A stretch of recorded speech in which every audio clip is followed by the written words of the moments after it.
Bonjour et bienvenue dans l'émission Paroles de femmes. Nous sommes toujours avec Stéphanie Rieders, dernier jour avec nous sur le plateau de Paroles de femmes. Ouais. Ça passait vite, hein? Ça a passé vraiment vite. Ouais. C'était un pur bonheur, toujours. Vraiment, c'est très agréable, très agréable. Et je l'avais dit, je pense, quand tu étais venue la dernière fois, mais j'avais eu l'occasion de faire quelques événements avec Stéphanie. Et c'est une femme agréable sur l'estrade et en dehors de l'estrade. Et vraiment, c'était un vrai bonheur, un vrai plaisir de faire les émissions avec toi. C'est super parce qu'en plus du contenu qui nous a bénis, tu es extrêmement agréable, vraiment ultra dynamique. Et vous êtes super gentil. Et ça, moi, je trouve que c'est un beau compliment qu'on me dit. Moi, je trouve ça tellement important d'être ce que nous sommes sur l'estrade, que les gens puissent te reconnaître la même personne. Et là, je le prends, c'est un beau compliment. Oui, je prie que Dieu garde toujours ça. Que quand tu descends, tu ne deviens pas quelqu'un d'autre. C'est bon, ça va, papa. Non, ça serait mal me connaître quand même. Vraiment pas. Ouais. Et d'ailleurs, je l'ai dit en début de semaine, tu étais venue, tu avais fait toute une série dans Paroles de femmes, Ose, et on avait été bénis, donc vous pouvez aussi aller retrouver ces émissions. Et pour celles qui voudraient te suivre un peu ton actualité, là où tu es, là où tu vas, parce que tu voyages beaucoup, on peut aller sur ton site. Écoute, le site, en ce moment, il est en construction, mais d'ici environ un mois, tout neuf, tout beau, excellent. Nouvelles photos, blog. Oui, c'est au stephanierieder.com, bien entendu. Et on va, à partir de septembre, j'ai une formation en ligne qui va débuter sur la science et la foi, que Prouve-moi que Dieu existe. Mais j'ai aussi des capsules qui vont s'appeler les défis de Stéphanie. Alors, à toutes les semaines, je vais lancer un défi aux femmes, très simple, c'est gratuit. Vous venez me voir sur le site et on va se lancer des défis. On va prendre des témoignages, comment on a relevé nos défis à tous les niveaux, émotionnels, spirituels, dans notre vie professionnelle. Donc, ça, c'est chouette. Et bien sûr, Espoir, le livre Espoir qui sort à la grande conférence de femmes qui aura lieu à Clermont-Ferrand. Les filles, si vous pouvez venir, je dis à toutes les femmes, si vous pouvez mettre cette date-là à l'agenda, 17-18 octobre, par la grâce de Dieu, après avoir vécu ces moments difficiles, cette période trouble qu'on a traversée, si c'est possible, alors je crois que nous, on travaille comme si l'événement avait eu lieu. Pour l'instant, on n'a aucune consigne qu'il n'y aura pas lieu. Donc, tout est en place, mais vous pouvez vous imaginer cette effervescence, ces joies-là de se retrouver. On attend plus de 2000 personnes. Il y a 2 ans, on était 1800 femmes. Donc, il va y avoir toute une équipe de louanges pour nous bénir, des prédicatrices, je vais être là. Mais il va y avoir Andy Andrew de New York, Maria Durso aussi de New York. Je les ai entendues. Elles étaient là à Conférence Brille aussi. Et elles sont fantastiques. Donc, ça va être des femmes d'impact, des communicatrices extraordinaires. Donc, ça va être trop chouette. En 2020, tu n'auras pas chômé. Hein. Tu auras été... Non, en 2020, je n'aurais pas chômé. Mais vraiment, je suis tellement contente. Je suis tellement contente que Dieu ouvre ces belles portes. Il y a le bonheur de prendre un peu de sagesse avec le temps, de recul. Et je pense que j'appréciais. Mais j'apprécie encore plus ce que Dieu fait dans ma vie. Et c'est encore mon plus grand rêve quand je vois des vies de femmes et d'hommes aussi recevoir la parole de Dieu. Et cette année, je te dirais, moi, je me considère un ministère plus comme d'encouragement, vraiment, leadership, encouragement, tout ça. Mais j'ai osé, vous allez me dire, tu vas dire c'est drôle, mais quand même faire des appels au salut. Et j'ai vu des âmes, parce qu'il y a des évangélistes, tu vois, moi, comme je disais, c'est plus un peu encouragement, mais le Seigneur m'a dit, ose. Et j'ai vu cette année des âmes venir à Christ. Déjà, dans des conférences de femmes où tu dis, la plupart sont chrétiennes, mais certaines emmenaient leurs amis, leurs copines. Et ça, c'est ma plus grande joie. Dans les églises aussi, de faire un appel au salut, voir des âmes sauvées. Ah, merci. Donc, stephanierieder.com, vous allez suivre toute l'actualité de Stéphanie, voir où elle va. Si elle va dans votre région, peut-être ne la manquez surtout pas. Et puis, comme vous l'avez vu, il y a des conférences, il y a aussi un livre, il y a des capsules, il y a toute une série de cours aussi qui sont en préparation. Alors, on ne veut pas manquer ça. Et Nadine, on ne manquera pas ça aussi probablement dans Bonjour chez vous. Et aussi, peut-être, celles qui veulent avoir une lettre de nouvelles. Alors, je me suis fait un point d'honneur à partir de septembre. Il y aura une newsletter qui va partir et pour s'encourager, une parole d'encouragement aussi. Donc, c'est bien. Donc, vraiment, 2020, Stéphanie aura bien travaillé. Vraiment. Et aussi, j'ai eu le privilège de faire un voyage missionnaire à Manille. J'étais à Manille, dans des slums, vraiment des bidonvilles à Manille et à Cebu. Et vraiment, ça a été aussi un complément dans le sens que ça a touché mon cœur de dire, il faut que le peuple de Dieu se lève. On a donné la nourriture, bien sûr, prêcher la parole, à voir les enfants, être avec des équipes extraordinaires. Donc, tout ça a fait germer encore cette soif de dire, on y va, on fonce encore. Oui, c'est le temps. Wow. Bah écoute, on a hâte de voir tout ce que Dieu va encore faire avec toi et je crois que ça va être extraordinaire. Donc on aura sûrement l'occasion de te recevoir. C'est toujours un plaisir. Moi, ici, c'est comme avec les copines, on prend un café, on discute, puis tant mieux.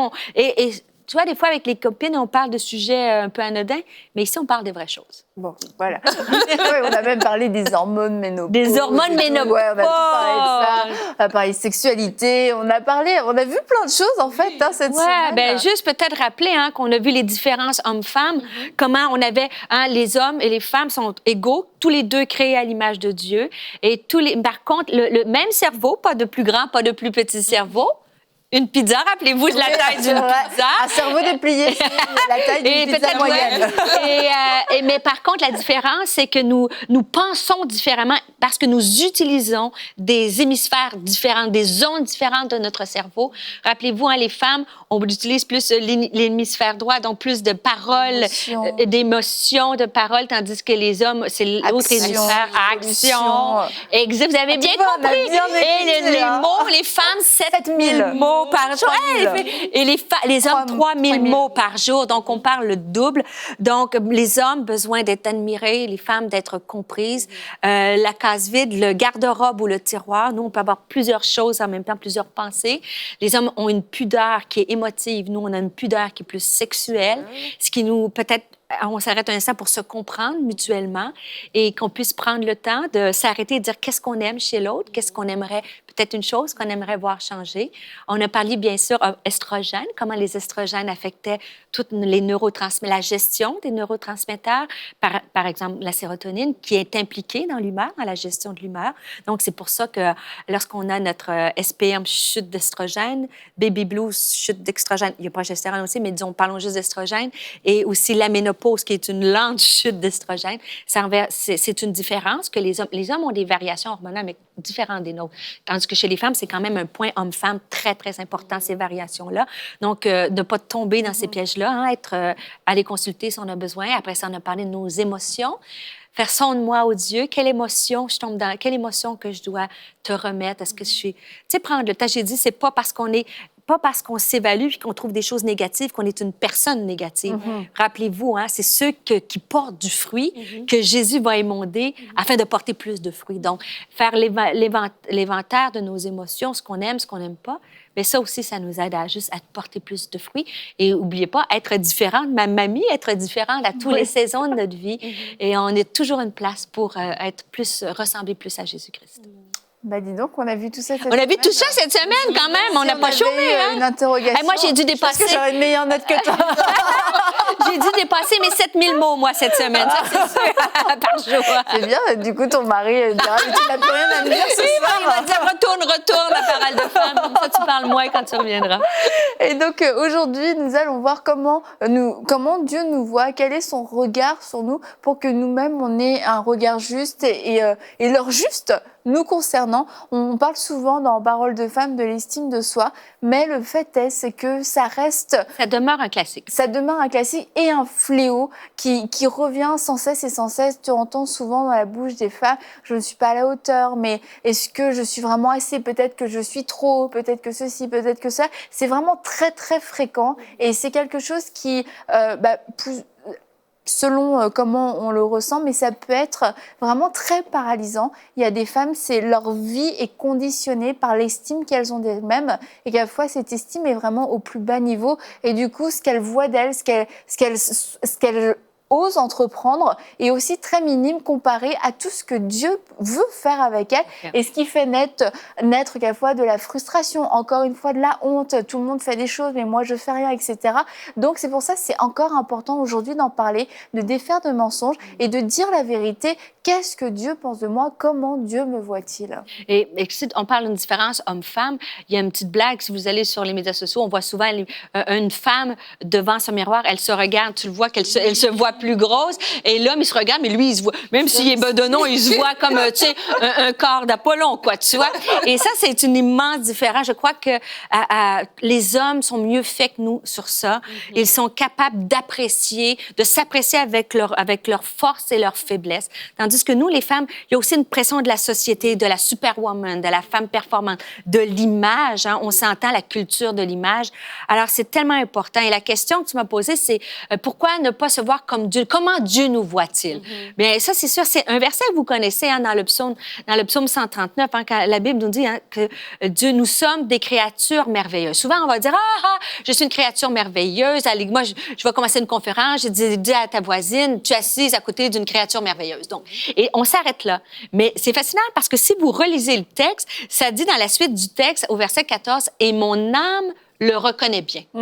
Donc, c'est de savoir intellectuellement que je suis une créature merveilleuse est une chose, mais que de le saisir et de se l'approprier, c'est quelque chose qu'on a de la difficulté. Et ça, c'est pourquoi on a de la difficulté. Je ne sais pas de quel arrière-plan d'Église vous êtes, mais il y a été dans nos cultures d'Église, c'est comme avoir une bonne image de soi, une bonne estime, c'est comme, c'est de l'orgueil. Superficiel, genre.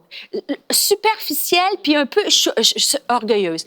Et pourtant, la Bible, un des versets, pour Jésus, quel est le plus grand commandement? Il dira, c'est quoi le plus grand? Aime ton prochain, nanana, et aime le Seigneur ton Dieu de tout ton cœur, de toute ta force, ainsi de suite, et ton prochain comme toi-même. Et c'est tellement clé, ça. Parce que si tu ne t'aimes pas toi-même, si tu renverses le verset, si je m'aime pas moi-même, c'est difficile d'aimer mon prochain. Si j'aime pas mon prochain, la Bible me dit, si je n'ai pas l'amour, je suis quoi? Je suis une cymbale qui retentit. Donc, c'est difficile de pas, quand on s'aime pas, d'aimer les autres et en fait d'aimer Dieu.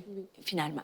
Et quand je disais être des femmes qui pensent différemment, on connaît Dieu, on devrait, dans nos milieux chrétiens, c'est triste parce que des fois, l'Église a amené des mauvais concepts, mais on devrait être les femmes dans la société. Quand tu connais Christ, quand tu as accepté Jésus comme ton Seigneur, quand tu as compris le sacrifice de Jésus à la croix, l'amour, hein, car Dieu a tant aimé le monde, qu'il a donné son Fils parce qu'il m'aime. Si tu étais tout seul, Nadine, ou tout seul, Annabelle, ou tout seul quand tu écoutes, Dieu a renvoyé son Fils parce que tu as de la valeur. Alors, à chaque fois que tu dis que tu n'as pas de valeur ou que tu te dénigres, et ça a l'air un classique, mais on le fait tous, hein, devant la glace, ou quand on a dit une parole, je suis stupide, je suis sotte, je suis... Toutes ces phrases-là que vous connaissez, je suis grosse, je suis... Bon. Et à chaque fois que je me dévalorise, inconsciemment, pas consciemment, parce que c'est comme si tu dis à Dieu, hey, ton Fils n'en valait pas la peine. Parce que pour Dieu, en fait, quand on dit estime de soi, estimer quelque chose, c'est donner du prix. Quel prix vaut cette chose? On sait qu'une voiture de luxe, mettez n'importe quel Lamborghini, n'importe quel nom, c'est un prix plus cher qu'une voiture qui est standard, tu vois, ou une Toyota de base. Donc, le prix, l'estime que tu fais va avec un peu l'importance de la chose. Est-ce qu'il y a quelque chose de plus important que la vie du Fils de Dieu? Et cette vie-là, elle vaut ta vie à toi. Donc, c'est pour ça qu'il faut briser ce cycle-là de se dénigrer, les fameux dialogues intérieurs, les fameuses... Ça, on le sait qu'il ne faut pas le faire. Mais comment on fait? Mais je veux juste... Si on était convaincus, mes amis, de l'importance d'avoir cette bonne estime, parce que quand j'ai une bonne estime de moi-même, c'est là que je peux encourager autour de moi. Quand j'ai une bonne estime de moi-même, c'est là que je peux me sacrifier, c'est là que je peux donner, c'est là que je peux m'oublier parce que tu vois, je suis bien avec moi-même et je crois que c'est un piège de l'ennemi de nous avoir fait tomber dans cette espèce de...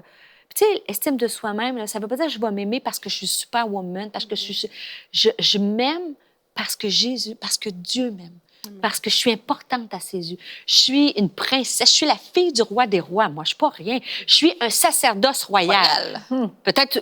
On ne sait peut-être pas c'est quoi un sacerdoce royal, mais c'est royal. Donc, c'est ça le plus important.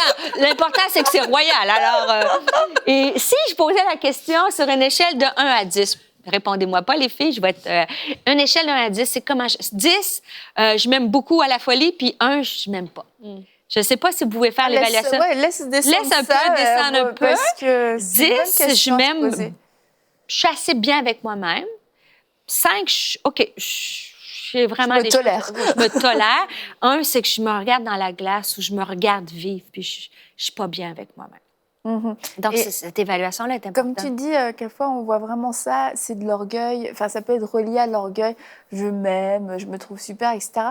Mais quand tu vois, en fait, tout là où ça a des conséquences, quelqu'un qui ne s'aime pas, quelqu'un qui est en insécurité constamment, ne fait pas ce que Dieu lui demande de faire seulement parce que ce ne sera pas assez ou parce que ce sera trop. Le regard des gens sera toujours soit un moteur, soit un frein. Être enseignable, c'est difficile parce que tu te sens déjà tellement nul, tellement ceci, tellement cela, que quand quelqu'un veut te donner un conseil, ça veut dire que tu es encore plus pourri que ce que tu pensais. Or, quelqu'un qui est bien dans sa peau, un conseil, mais c'est génial, mais ça apprendre, ça rajoute de la valeur, j'étais encore plus génial.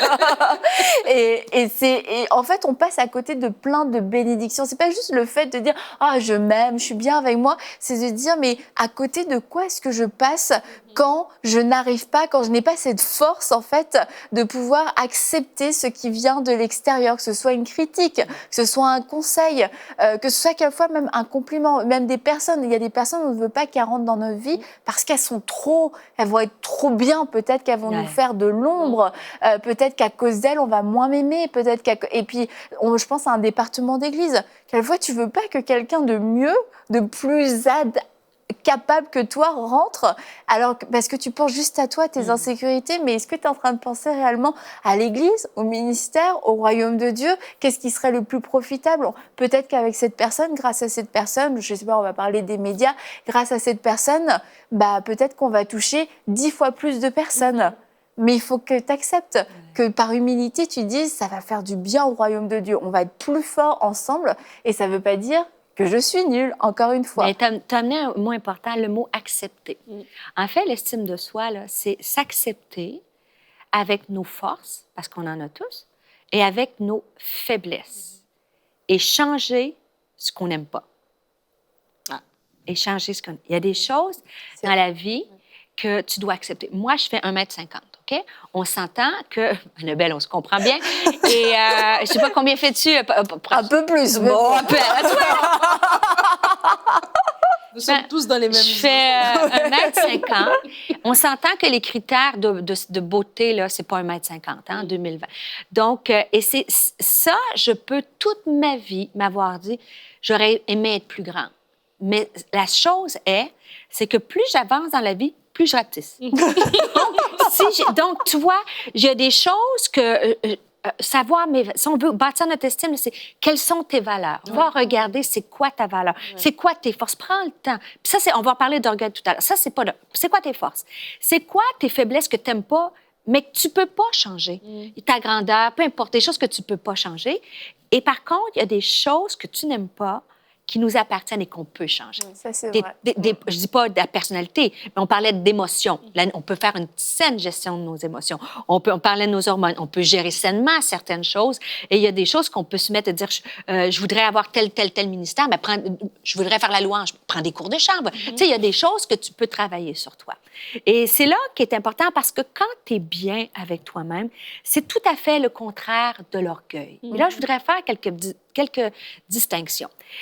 Quand on peut faire attention entre l'humilité et l'humiliation. Dieu nous demande de vivre dans l'humilité. Le mot humilité tire sa racine de humus. De l'humus, tu sais, la mousse verte qui pousse au niveau du sol. Ouais. Humus. Humus, mais humus. Pardon. Humus. Et à ce niveau, tu me fais rire, toi. Et tu comprends que quand l'humus, ça pousse au ras le sol. Ça pousse pas en hauteur, mais ça pousse pas en bas du sol. Quelqu'un qui est bien, qui marche dans l'humilité, c'est pas quelqu'un qui se laisse humilier dans l'humiliation.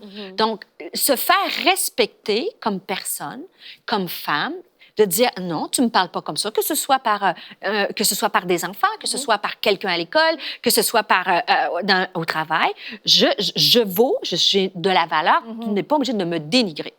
Quelqu'un qui est donc on peut être humble sans marcher dans l'humiliation. Mais quand tu es bien avec toi-même et tu es humble, mais tu n'es pas orgueilleuse. Il y a des femmes que tu vas voir, là, ils se la jouent. Je ne sais pas utiliser le terme, il y a des gens partout en franco qui nous écoutent, mais tu sais, quand tu dis, là, on dit en bon québécois, là, se péter les bretelles. Tu vois, là, tu les vois rentrer dans une pièce, elles parlent juste de leur accomplissement, elles ne diront pas où ça... Mais tu sais, elles prennent tout l'oxygène. Et tu vois, tu vas dire, ah, mais cette personne-là, elle a confiance en elle. Mais pas du tout. Quelqu'un qui a confiance en elle, elle n'a pas besoin d'écraser les autres. Moi, je suis bien avec moi-même, donc je n'ai pas besoin d'écraser pour m'élever. Puis je suis assez bien avec moi-même que je ne laisse pas personne m'écraser non plus. Donc ça, c'est très, très important. C'est à la base. Et comment je peux trouver cette saine équilibre-là? C'est que je sais ce que je vaux, mes forces, mes faiblesses, mais je sais que je ne suis pas parfaite, puis il faut que je change ça. Il y a une chose importante aussi, il y a avoir une nature pécheresse. Des fois, on a confondu, hein, on est tous pécheurs. Mais ça ne veut pas dire que parce qu'on a une nature pécheresse, qu'on n'a pas de valeur. Et c'est là, des fois, l'Église est tombée. Bien sûr, j'ai une nature pécheresse, mais j'ai été rachetée par le sang du Fils du Roi des Rois. C'est la plus belle chose. Donc, c'est là qu'il faut commencer à saisir puis de dire, « Wow, j'ai de la valeur, moi. Je ne suis pas orgueilleuse, je ne me prends pas pour une autre femme, je n'écrase pas les autres, mais je sais ce que je vaux. » Et il y a peut-être en vieillissant, c'est plus fort encore, mais même dans nos maisons, avec nos enfants, des fois, il y a des situations difficiles. On ne devrait jamais accepter de se faire dénigrer comme mère. Jamais, jamais. C'est un non. Ne se faire dénigrer par quelqu'un à notre Église, se faire rabaisser. On peut juste avaler, ça ne veut pas dire qu'on réagit. Mais lorsqu'on va dans le lieu de la prière, ne laissez jamais ces paroles de mort-là venir vous dénigrer, vous abaisser. Ça, je trouve que c'est important dans l'estime de soi, comment on développe ça. Et je ne sais pas si... j'aimerais ça qu'on parle de théorie, mais j'aimerais qu'on parle aussi de mise en pratique. Comment... Parce que moi, je trouve que cette semaine, c'était génial parce qu'il y a des fois, on développe des versets, on creuse les textes, le grec, l'hébreu, c'est magnifique. Moi, j'aime ça, je me régale. Mais je trouvais ça le fun aussi qu'on a pu, je crois, et on attend vos commentaires, on a pu donner des clés pratiques. Comment s'il y a quelques clés. Donc, comment améliorer son estime de soi? J'ai dit, il faut se connaître et s'accepter. Mais le mot « se connaître », prendre le temps, est-ce qu'on se connaît vraiment? Je sais pas, est-ce que si je te dis, on s'assoit, on prend un café, les filles, on se dit, on dirait, OK, j'écris 5 qualités, puis je te parle, Nadine, est-ce que tu vois la même chose? Toi, tu m'as dit quelque chose tout à l'heure qui m'a fait plaisir. Tu es la même personne quand tu prêches que quand... Ça, je me connais. Puis j'ai des amis, moi, j'ai des gens autour de moi qui me suivent. Le jour où je serai différente, je leur donne le droit de me le dire. Donc, tu vois, il y a des choses qui sont des non négociables dans ta vie. Est-ce que tu connais tes valeurs, que tu dis, ça, c'est ce qui fait là? Quand je me connais, je peux m'accepter. Se fixer des objectifs. Comment développer son estime de soi? C'est que des fois, on ne s'aime pas parce qu'on retombe toujours dans le même pattern. On fait toujours la même affaire. Mais on planifie tout dans la vie. On planifie des vacances, on fait les courses, on planifie le linge des enfants, on planifie tout. Mais est-ce qu'on se donne des objectifs personnels? Est-ce qu'on se donne quand on réalise quelque chose? Moi, je me suis mis à l'entraînement, ça fait 1 an et demi. Et je m'entraîne 4 à 5 fois semaine. Wow. Et je me suis fixé un objectif. Et j'ai couru un marathon cette année. Oh. J'ai couru un marathon en 1 mois. Je fais une blague. Mais c'est vrai. Mais j'ai couru un marathon en 1 mois pour une femme de plus de 50 ans. Mais j'ai fait un autre truc. Ça s'appelle un genre de triathlon dans une salle. Okay. Et j'ai ramé 1200 mètres. J'ai fait 300 répétitions, des squats, tout ça pendant des push-ups, 300 répétitions comme ça. Et j'ai couru 5 kilomètres en moins d'1 heure. Oh ben... À la fin, ils m'ont donné une médaille. Écoutez, les filles, oui, parce que j'avais accompli. Fallait le faire en maximum 90 minutes. Je l'ai fait en 59 minutes. À la fin, les gens t'applaudissaient. Pour moi, écoute, j'en ai accompli. J'ai fait un doctorat, j'ai fait des choses dans ma vie. Mais c'était un objectif. Je ne sais pas si vous comprenez. Ça m'a pompé l'estime. Ça fait perdre du poids, mais aussi ça m'a repompé dans cette espèce. Et c'est là que je te dis, fixe-toi un objectif, quelque chose. Il n'y a pas d'âge non plus. Moi, j'ai commencé, j'avais 52 ans. Donc, il n'y a pas d'âge pour te fixer des objectifs et rechercher des liens positifs. Ouais. En vieillissant, la sagesse qu'on acquiert aussi, c'est s'entourer de gens, là, vous allez dire, pas des gens qui vont juste te dire t'es fine, t'es belle, t'es capable. Oui, ça prend des gens qui vont t'encourager.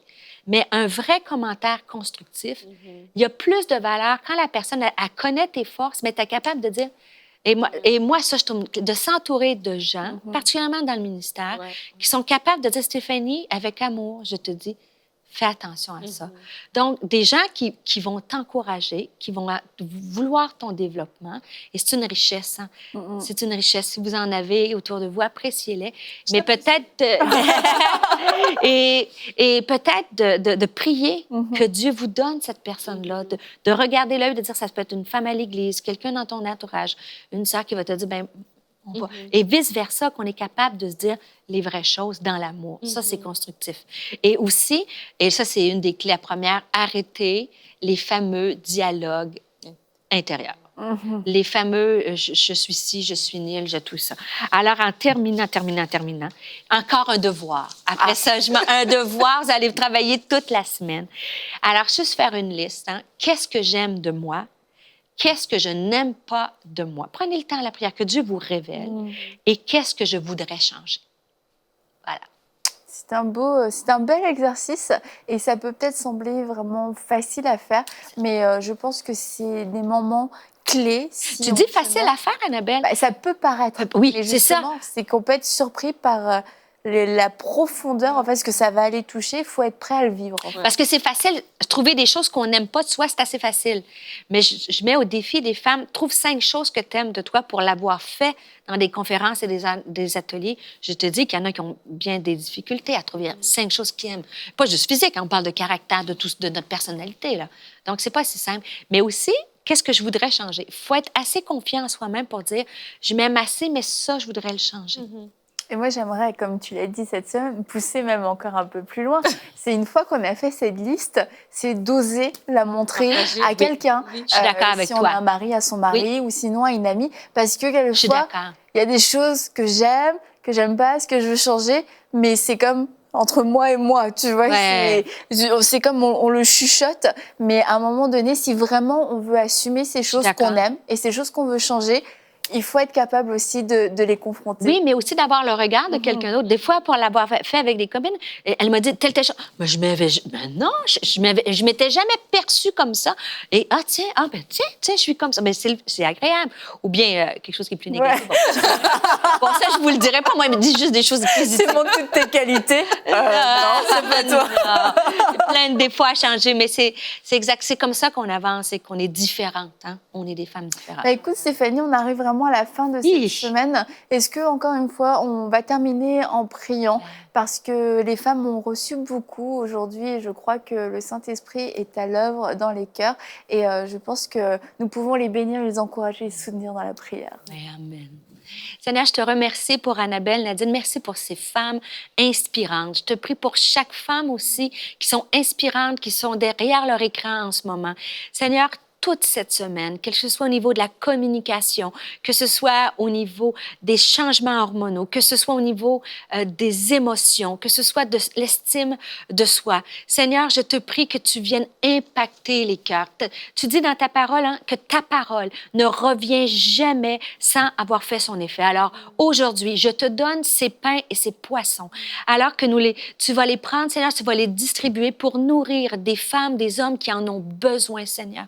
Je te prie que ton Saint-Esprit vienne percuter les âmes. Je te prie pour des changements. Je te prie, Seigneur, pour des guérisons. Je te prie pour des libérations. Je te prie que tu t'élèves un peuple de femmes, une armée de femmes, de messagères épanouies, unies ensemble, solidaires. Des femmes qui vont avoir été restaurées, des femmes guéries qui vont aller guérir d'autres femmes. Alors, si quelqu'un en ce moment, a besoin de la puissance du Saint-Esprit. Je te prie, Saint-Esprit, Paraclétos, viens souffler, consoler, édifier, fortifier, Seigneur, dans le nom de Jésus. Seigneur, nous n'avons aucun pouvoir en nous-mêmes, mais toi, tu es le Dieu de toute possibilité. Tu es le Dieu qui crée à partir de rien. Tu es le Dieu créateur de tout cet univers, mais tu es le Dieu qui nous connaît, qui nous a formés. Et tu as fait de nous de magnifiques créatures, des princesses et un sacerdoce royal.